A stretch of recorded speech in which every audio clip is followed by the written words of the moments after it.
we got Mr. What's his name? I forgot his name. What's his name again? What is his name? TerraGreen, bro. He's back again, bro. Bro is saving abandoned axolotls.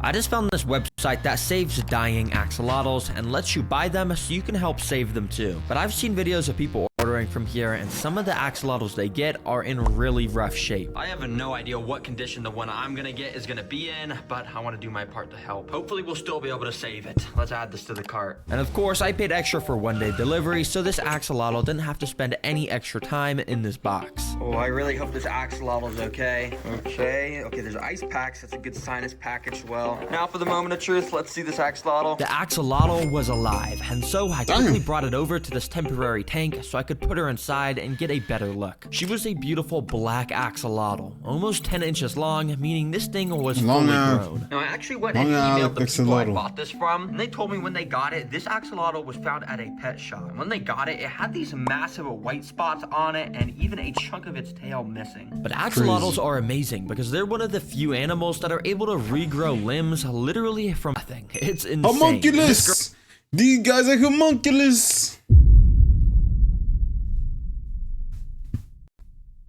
That's the little Full Metal Alchemist.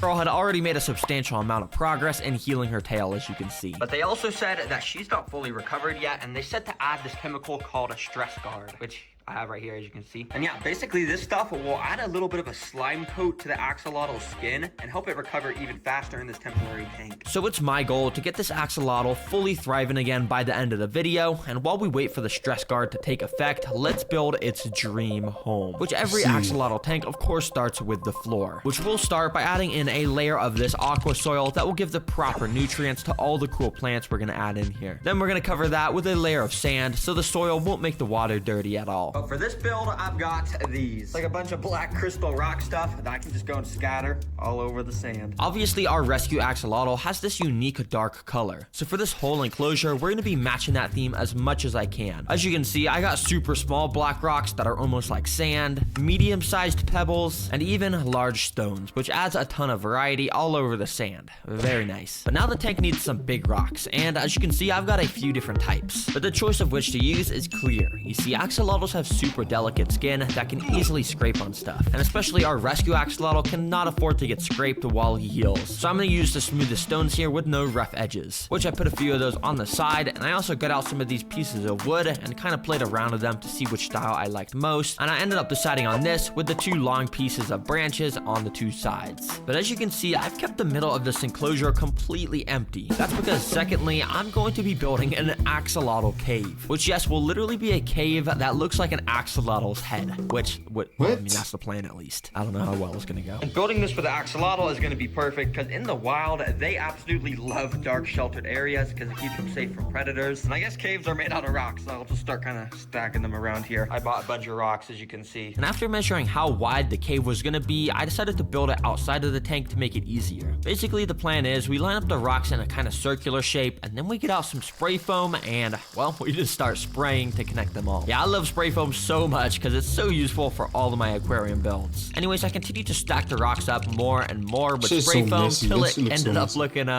sort of like the shape of an axolotl head. We got the mouth as the entrance to the cave. Then I put on some giant googly eyes to, you know, obviously be the eyes. And finally, axolotls, of course, have these little hairy things coming out of the side of their head. These are actually the axolotl's gills, which let it breathe, which obviously we had to put on this cave, so I got some of these dark red pipe cleaners and kind of just stuck them on the side of the rocks. Alright, but as you can tell, this is obviously a little bit tacky. I mean, the spray foam is basically like a different color than the rocks. So that's why I'm gonna add some paint. And don't worry, I double checked to make sure this is aquarium safe once it dries. The last thing we need is paint toxicity for our injured axolotl. So yeah, I went and carved off all the excess spray foam and painted the parts that I thought would make it look better. And anyways, here is the final axolotl cave. And as you can tell, it's basically a one-on-one replica of our axolotl. So I went and put it inside, and well, boom, it is done. But you see, the coolest thing about this axolotl cave is if we go off and turn off, you know, all the lights, the eyes glow in the dark, kinda. It's not even that dark in here. If it was pitch black, this would be kind of scary to be looking at night, I'm not gonna lie. Anyways, before the rest of the build, you're probably wondering how the Axolotl is doing. Well, she's actually doing really good. It's been about 8 hours since putting her in here, and you can tell she was being way more active, walking around thanks to that stress guard. But I've been doing even more research of how to heal the Axolotl, and a lot of people are saying to use Indian almond leaves in the water. I didn't even know what those were, but I went out and bought some, of course. Whatever I can do to give the Axolotl his best health, I will do. And I guess you just put them inside like that, and then just mix it around. Okay. Immediately, you can see the leaves provided a little bit of cover above the Axolotl, which probably helps her feel safer, but it also starts to slowly turn the water a cloudy tea color. Basically, this is because the leaves are spreading this thing called tannins around into the water, which is just some natural thing that helps the Axolotl skin get even healthier. Nice. And if you didn't already know, Axolotls literally don't need any sort of land area in their tanks, which of course I know because in the new TerraGreen activity bucket, there's an entire page dedicated to Axolotls where it says that, and also some other fun facts, and it even has a little activity at the bottom. So if you like my channel and you want to learn more about nature, so yeah, thank you guys so much for supporting it. Anyways, while that goes into effect, the next step for the tank is DIY decorations. And this time, I've got a really good plan for tons of unique ones to make. And this first one's kind of not a decoration, but it's this thing. It's a circular air bubble maker, and it should give oxygen to this whole tank. And I was just gonna go and put it inside, but I'm not gonna lie, I kind of wanted to see what it looked like in action before we filled up the tank. So I put it in this temporary one and check it out. Oh yeah, look at the bubbles. I don't know why every time I put one of these in my tanks, it makes me excited. And yeah, I kind of was just playing around with it a little bit too much, watching the bubbles go in weird directions. Anyways, that's enough fooling around. Back to work. Now for the next DIY decoration, I got a brick and chisels again. Yep, a couple videos ago, I tried to make a fish statue by carving it out, and it looked super good and super realistic, as you can see. But one of you guys commented saying I should make an axolotl statue, so yeah, that's gonna be hard. Let's see how this goes. So first of all, I sketched out how it was gonna look, and this time I got out a professional carving kit. And yep, I don't know what any of these tools do, but I immediately got to work. Once again, I refused to watch any sort of tutorial on how to properly do this, and that might have been reflected in my work quality because this stone was way harder to carve out than the one before. And even this is super sped up. If you see the real speed of how slow I was going, you could probably understand how painful. Chisels, bruh. If you haven't used them, bro, chiseling is so long. And it's just so boring. This was, so I decided to just call it finished here. All right, check it out. As you can see, it is absolutely, I mean, it's really good. This could easily belong in the museums besides the other greatest works of art. Actually, guys, I'm just kidding. This looks like the stupidest caveman tried to like draw a lizard on the side of his cave. It's not very good. Hey, it was still kind of fun to build, so I'm just gonna plop that right there. And if you think my sculpting work is super good, go ahead and leave a comment saying what I should build next. I might try one more, and I don't really know if it's gonna go too well. I also put on some googly eyes, cause of course, everything needs googly eyes to look good. Now for the final DIY technology, it's gonna be a custom plaque. Which, yup, I've got right here. And I'm gonna go and hang it right above the tank, so I always know what's inside of here. So don't worry, I won't be replicating how bad the statue was, so this time. Like, he makes all it. Does he keep them? There's no way he keeps all these animals. I will really be taking my time to follow the outline of this picture. To make the drawing on the plaque, I first drew the pattern out of pencil, and if I thought any part looked bad, I erased it and redrew it. And by the end, the outline was pretty similar to the one on my phone. And don't worry, I know you can barely see this, so in order to actually engrave it into the plaque, I now had to use this wood burning thing. Basically, the end of this pen is like a bajillion degrees hot, and it literally burns the pattern into the wood. It's kind of like what I did in my camouflaged mantis video when I made the sticks black, but yeah, just much more controlled, and it didn't take too long to finish it all up. I even went and wrote what I was gonna name the axolotl at the top of the plaque. Yep, I'm naming it Black's the Axe. A lotl in parentheses, because obviously it's a black axolotl. I feel like that name fits and it rhymes. Black's the axe. Anyways, let's hang this up. So I went and hung it above the tank, and now we can actually focus on making this tank look good again with our final step, which is some plants. Now I'd love for the plants in here to match the black theme, but unfortunately black plants mean dead plants, so I'm gonna have to stick to some old-fashioned blue plants. green plants. They don't have blue plants. So you already know the drill. I drove to Petco, pretty much bought out their entire stock. By the way, sorry to anyone that needs to get plants here after I visit. I always buy all the good ones. And I brought them back home. Now, for some reason, I forgot to click record on my camera during the planting process. But just imagine this is what it looked like. I took the plants, put them in the sand, and I did that with all of them.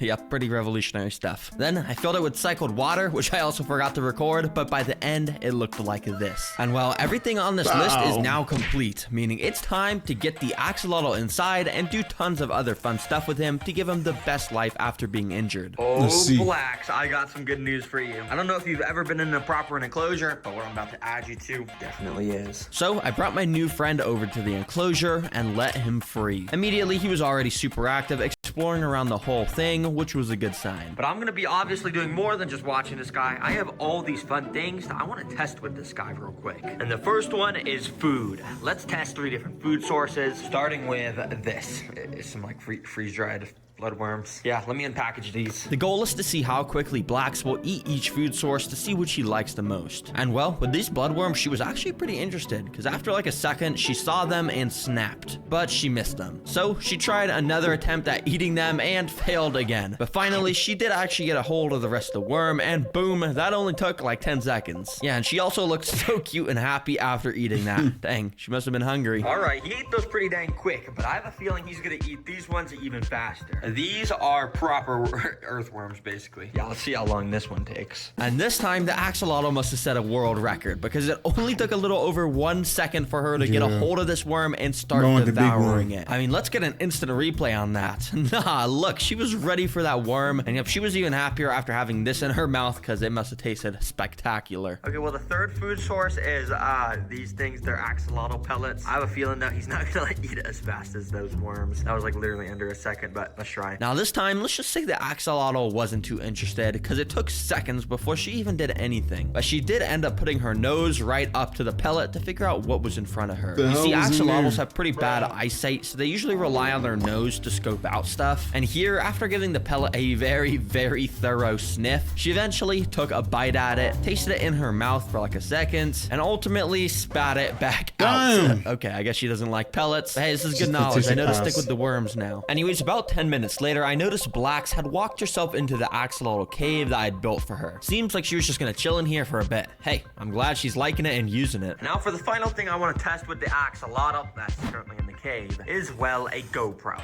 Yep, I've got a GoPro that I'm gonna stick underwater and do some fun stuff with it. All right, click record and let's switch to this camera, baby. Okay, I'm gonna start going underwater. And yeah, after getting it to the bottom and kind of just sticking it inside the cave, you can see the axolotl's body was actually right here. Yeah, it's kind of hard to see since the axolotl matches the color of the rocks, but yeah, she was just chilling in here. To see if I could lure her out, I actually went and picked up some more of her favorite food, which is the worms, of course. At first, I was kind of just waving them around in there, but she didn't really see them. Well, that was until this, when I put the worm a little deeper in, and just like that, the axolotl took it straight from my grip and was now devouring it. Yep, Blacks will never pass up on the opportunity to eat a nice juicy worm, and she was not letting me grab it back, so I decided to just let her have it. Anyways, now the final thing on the list is to relocate the tank into another room. Yep, guys, I get so many comments of you guys asking what I do with my animals after the videos. Well, the answer is with a lot of the cooler ones, like my frilled dragon, for example, and Switch the chameleon, I just kind of keep in random areas of the house, as you can see. Oh, you're such a good boy, Switch. Such a good boy. But obviously, with all of my videos, it's hard to keep every single animal, so a lot of them I end up donating, so I don't have every single animal still. But starting with Blacks, I think he has some like crazy ass like enclosure, a bunch of animals. All in this room, so by the next video, there'll be Mr. Prehistoric, Switch, and I'll also get some of the other animals in here. So yeah, this is gonna be sick. Make sure to subscribe to see the room built. I actually thought it was gonna be something like that, man.